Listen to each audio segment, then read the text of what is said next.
They were like strange creatures I'd never seen before. They congratulated me on marrying my brother. They said my dress was nice, but then one of them suggested that hers looked better. I felt like saying that might hurt the bride's feelings. It was supposed to be the happiest day of my life. In the room where the bride was getting ready, I was surprised by my sister-in-law and mother-in-law. They made rude comments with a sassy attitude. I couldn't believe how they talked down to me, and my sister-in-law's outfit was outrageous. Her dress was so white it could have been mistaken for a wedding dress, and it showed off her thighs through a slit. She even had fur wrapped around her off-shoulder design. My mother-in-law looked at her daughter with so much love. Meanwhile, my husband looked at them with a cold expression. I never thought I'd experience such bullying on my wedding day. It was too much to handle. Looking back, it's no wonder my sister-in-law's attempts at matchmaking never worked out, considering how she behaved even at someone else's wedding. My name is Anaya. I was born in a coastal town and grew up in a normal family. When I went to a state university, I stayed with my grandma, who lived nearby. Living with her, someone who always cared for me, was my dream. Her cozy old house blended Western and ethnic styles, giving it a nostalgic feel that I adored. Even after finding a job, I chose to stay there, enjoying moments on the balcony, chatting with grandma, and snacking on seasonal fruit. When grandma got sick, I took over caring for the house, hoping she'd recover, but sadly that wish never came true. As grandma's health declined, she moved to a facility in our hometown. I want to look after grandma, I insisted, but she smiled and told me, "You've done more than enough. I want you, Anaya, to find happiness." After grandma passed away, I married Jesse, who had always been there for me. Now we live in a house filled with memories of grandma, but our peaceful newlywed life is often disrupted by two troublesome women. How did someone like you, with such an ordinary face and slim figure, end up marrying my brother? One day, my mother-in-law asked me to make lunch for my sister-in-law, who had a meeting with the neighborhood association. Instead of thanks, my sister-in-law greeted me with sarcasm. I just wanted to leave, but if I did, they'd likely follow me home. Satisfied with her own conclusion, sister-in-law said, "Ask your brother." "Well, maybe you two are a good match since he's not that great either." Then she quickly ate the curry I made. I think she believes that eating slowly in front of men makes her more attractive. My sister-in-law might seem mischievous, but what's really scary is her lack of consideration for others. She looks down on everyone, including me and her own brother, without a second thought. It's really tiring. And dealing with her mother, who raised her, is even more challenging. Instead of simply disliking me, my mother-in-law seems more focused on boosting her daughter up by putting me down and giving me orders. That's why she always asks me to do things. If I don't pay attention to her daughter, she'll either keep calling me or show up at my door nonstop. It's like a never-ending nightmare. Mother-in-law always made it clear that her daughter was her top priority and didn't seem to care much about her son, my husband. He insists he wasn't mistreated, but he also says he never felt valued. His father left for a work assignment 10 years ago and never came back, even after retiring. Despite this, he still sends money for their living expenses, so it seems neither mother-in-law nor sister-in-law care much about him. My husband tries to talk to them about their behavior, but they ignore him. To them, he's just another person to look down on. It broke my heart to see my husband suffer more than me, and I often gave in to mother-in-law's demands, which was a mistake. The two of them became increasingly difficult to bear, and as a couple, we grew exhausted. We couldn't continue like this. So determined my husband and I decided to come up with a plan. Just when we were almost ready, mother-in-law and sister-in-law unexpectedly came to our house. It was a hot summer day, and my husband was at work. With reluctance, I greeted them. "Hello, sister-in-law. What brings you here?" Just because we're your cute sister-in-law and mother-in-law doesn't mean we need a reason to visit. You need to work on that stingy attitude. It's hot outside. Let us in. You're so thoughtless, sister-in-law snapped. I really didn't want to welcome them into Grandma's cherished house, but to avoid making a scene, I reluctantly let them in. I served them coffee and some cookies I had baked the day before. "What? No cake?" Sister-in-law complained. "I'm sorry we came unannounced." "Well, it's fine. Your cooking is all right, even if it's a bit simple," mother-in-law added. "That's true. We'll give you that," sister-in-law agreed. Strangely, their compliments felt more eerie than nice. "The house is old but roomy. It's decent," mother-in-law remarked. "To me, this house is just right," sister-in-law added. Elle is getting married. Mother-in-law suddenly dropped the bombshell. Wait, this self-centered sister-in-law. I was briefly shocked, but her getting married wasn't all that surprising. She often boasted about her shapely figure and her direct approach with men. It seemed to work on gullible men or those seeking casual relationships. So, is it with the guy you had an affair with? I remembered a man she had mentioned before. It wasn't an affair, we just met in the wrong order. It's true love, but no, not him, she brushed off. The one who recently approached you? I just noticed his intense gaze and made the first move, but no, not him either. I met him at a speed dating event. He's the son of a wealthy man, mother-in-law proudly announced. That's right, I'm having a shotgun wedding with a rich guy. Good for Elle, unlike your brother who married someone like you, she added, taking a jab at me. I'm already pregnant, she continued, driving her point home. The speed dating event was about 3 months ago. She probably charmed an unsuspecting man. I feel sorry for him and his family, mother-in-law commented. Did you end things with the other guys? I asked. Not yet. They all adore me so much, I can't bring myself to break it off. It's bound to happen eventually. Elle is just so charming. But what truly makes Elle happy is money, sister-in-law explained. I had a feeling, but I still wondered if the child was really fathered by that wealthy man. We want to use this house for a pre-wedding family gathering. Their hidden agenda became clear. I was so disgusted that I blurted out my response, absolutely not. They glared at me, and to avoid a confrontation, I quickly tried to smooth things over. I didn't want to make a scene, so I scrambled to find the right words. I think a groom's family would prefer to see their future daughter-in-law's actual home. But our place is a bit messy, and it's just a small apartment. Then tidy up and stop smoking indoors, sister-in-law snapped back. But won't it seem odd if they're invited to the bride's brother's place? I expressed my worry. You're not understanding. We'll just say this is Elle's family home. What if they find out the truth?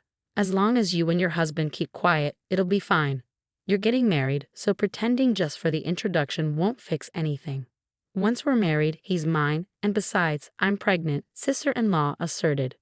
It's not that simple. You're so thoughtful to be concerned. But why not just make this house truly belong to mom and dad? Sister-in-law's absurd suggestions left me speechless. Oh, come on. What a terrible idea. This house belongs to my grandma. It's not just up to me, I objected. Don't you understand? Once you're married, everything belongs to the husband's family. It's a common rule, sister-in-law argued. Well, you better get used to it. What's yours is now ours. So next Sunday, we'll bring the fiance and his family over. And make sure to prepare a fancy and cute meal, of course. We'll pretend Elle made it and even change the curtains to match Elle's teeth, mother-in-law chimed in. We're relying on you, sister-in-law, they said before leaving, imposing their wishes and convenience on me. All that was left was my boiling anger and a stack of dirty dishes. I'm sorry, we won't let them use it, my husband said that night, his heart heavy after hearing the news.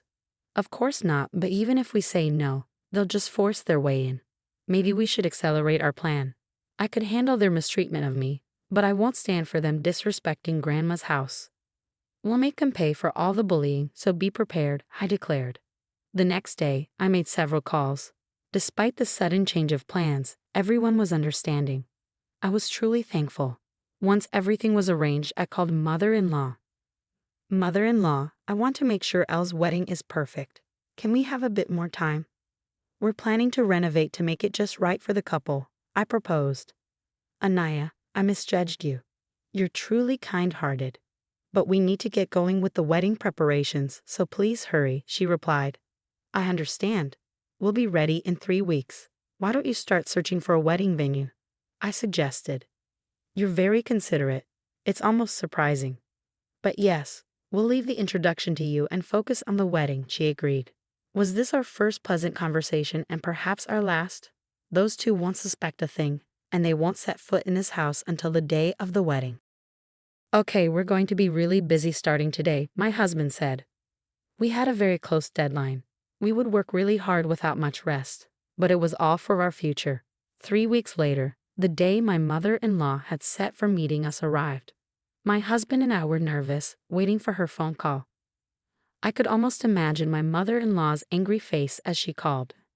At 10 o'clock a.m., my phone rang, showing my mother-in-law's name. I answered the call. Anaya, what did you do? My mother-in-law's voice sounded very upset. I thought you'd like it. I made a perfect meal for you and Elle, I replied. What did you do? She asked again, her voice getting louder and more panicked. But her words were hard to understand. The place she brought her fiance's family to, pretending it was her home, wasn't Grandma's house anymore. I had prepared a new home and meal for them, but it seems they weren't happy about it. Mother-in-law's words were still hard to understand. She probably wanted me to explain everything to the other side. I'll do that. I'm sorry if I made you upset. Can you put me on speaker so the groom's mother can hear? I asked. The shouting stopped and a calm woman's voice came through. Are you Aaron's mother? It seems there's been a mix-up. Oh wait, not Aaron, sorry, she corrected herself. So Aaron finally left his wife for Elle, or is it Ivan Phil? I listed all the men my sister-in-law had been involved with. Anaya, stop it. Mother-in-law screamed, louder than before. The call ended. They were probably in the middle of a big argument. Ah, that felt satisfying. Anaya, my husband, who had listened to the whole conversation, looked at me with apology in his eyes. I'm sorry for making you do that. I should have handled it, he said, sounding regretful. No, remember I said I wanted to get back at them one last time for Grandma's beloved house. Come on, I've explained this. Grandma wanted me to be happy. I love that house, but you're more important to me than it. My mother, Grandma's heir, had planned to demolish the house, turning it into vacant land. It was earthquake resistant, but keeping up an old house is hard. I had been insisting on living there because of my love for it, but after marrying my husband and dealing with my mother-in-law and sister-in-law, I changed my mind. I didn't want them to ruin that house, but I didn't want to leave my husband either, so I wanted to say goodbye to Grandma's house with good memories. That's why I asked my husband to find a new job, and we prepared to move back to my hometown. We just sped up our plans. I had Grandma's house demolished and built a small dog house in the middle of the empty land with a tag that says L. It looked like a cozy log cabin, but it cost us a bit more than we planned. I even got some fancy dog food from the pet store. Everything was set. Grandma liked you. She wouldn't want us to break up because of that house, Anaya. I promise I won't waste the chance you've given me, my husband said, looking at me with sincerity. I trusted him when he made that decision. It's been a year and a half since then.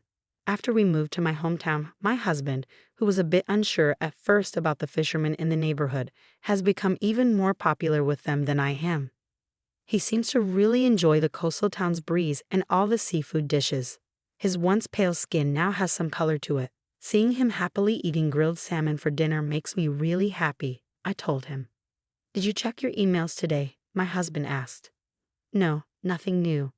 They're probably busy. We haven't talked to my mother-in-law and sister-in-law since that whole thing happened. My husband's phone is the only way we could reach them, I said. We found out about the doghouse situation from a neighbor who was friends with Grandma. The house my mother-in-law and sister-in-law showed Grandma was torn down, and now there's just a doghouse there. And from the dog food bowl, there's a fancy smell of perfume, I added.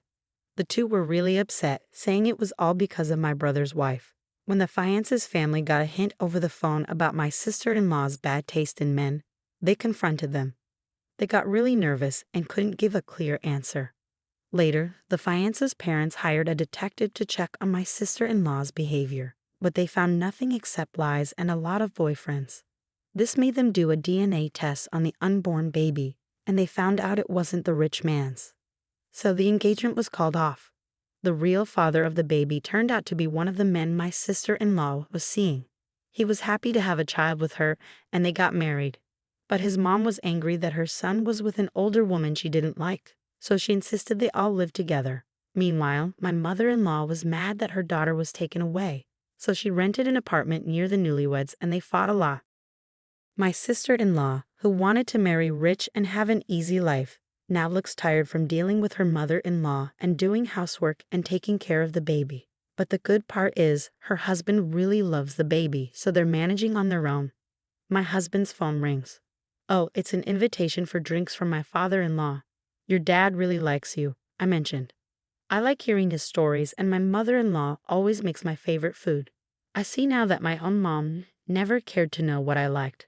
This is what having a family feels like, my husband whispered. Don't worry, you'll be the kind of parent who knows all their child's favorites, I comforted him. As I said this, I gently rubbed my growing belly, and he smiled warmly. I feel like we can make that happen in this house, he said, looking at the caramel-colored beam on the ceiling. It's a special beam we kept from Grandma's house when we tore it down. We put it in our new home as a reminder of Grandma. It was my husband's idea to keep the beam, even when I wanted to start fresh. That's why I chose to build our future with him. Let's make this house just as wonderful as Grandma's, I declared. Yes, definitely, my husband agreed. In this peaceful coastal town where you can hear the waves, our little house stands. This is where we'll create our happiness.